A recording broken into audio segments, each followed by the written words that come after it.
అస్మద్గురుభ్యో నమః. శ్రీమతే రామానుజాయ నమః.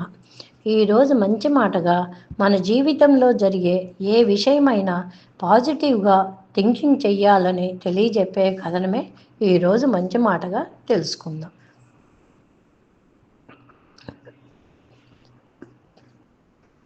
మహాభారతంలోని ప్రముఖులైన ఇద్దరు మహోన్నతులు కృష్ణుడు, కర్ణుడు మధ్యన ఒకసారి మంచి చర్చ జరిగింది.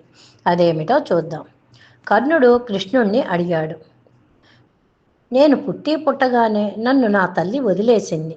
అశాస్త్రీయమైన జన్మను పొందడం అనేది నా తప్ప కాదే. ద్రోణాచార్యులు వారు నాకు విద్య నేర్పేటందుకు నిరాకరించారు. ఎందుకంటే నేను క్షత్రియుని కాను అన్న కారణంతో.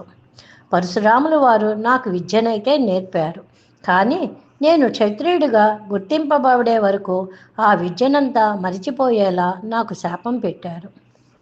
పొరపాటున నా బాణం ఒక ఆవుకి తగిలితే ఆ ఆవు యజమాని నా తప్పు లేకున్నా నన్ను నిందించారు.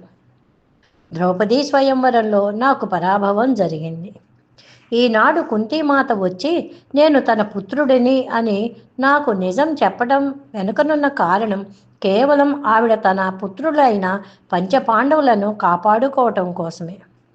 నేనంటూ ఏదన్నా పొందాను అంటే అది దుర్యోధనుని దయాధర్మం వల్లనే కదా. అలాంటప్పుడు నేను దుర్యోధనుని పక్షాన ఉండటం తప్పెలా అవుతుంది అని అన్నాడు కర్ణుడు. దానికి సమాధానంగా కృష్ణుడు కర్ణునికి ఇలా చెప్పాడు, కర్ణ, నేను పుట్టడమే కారాగారంలో పుట్టాను. నేను పుట్టడం కంటే ముందే నా చావు నా కోసం కాచుకొని కూర్చుంది. నేను పుట్టిన రాత్రే నా కన్న తల్లిదండ్రి నుండి వేరు చేయబడ్డాను. చిన్నతనంలో నువ్వు కత్తులు, రథాలు, బాణాలు, గుర్రాలు ఇలాంటి శబ్దాల మధ్య నువ్వు పెరిగావు. నేను గోశాలలో పేడ వాసనల మధ్య పెరిగాను. నా చిన్నతనంలో నన్ను చంపేందుకు నా పైన ఎన్నో దాడులు జరిగాయి. అప్పటికి నాకు నడిచే వయసు కూడా రాలేదు, కానీ ఎన్నో దాడులను ఎదుర్కొన్నాను. నా చుట్టూ ఉన్నవారు వారి సమస్యలకు నేనే కారణమని నన్ను నిందించేవారు కూడా. నాకు సైన్యమూ లేదు, విద్య కూడా లేదు.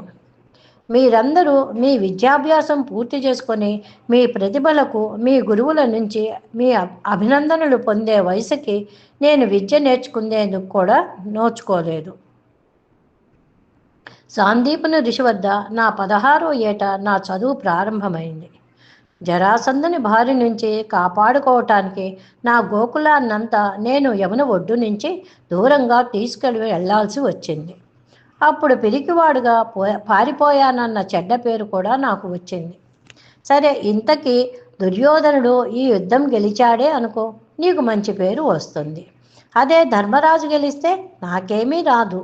పైగా ఈ యుద్ధం మరియు యుద్ధానికి సంబంధించిన సమస్యలకు నేనే కారణం అన్న నింద వేస్తారు అందరూ నా పైన. ఒకటి గుర్తుంచుకోకన్నా, జీవితంలో సమస్యలు, సవాళ్ళు అందరికీ ఉంటాయి. జీవితం ఏ ఒక్కరికి పూలబాట కాదు. అన్ని వేళలా అంతా సవ్యంగానే ఉండదు.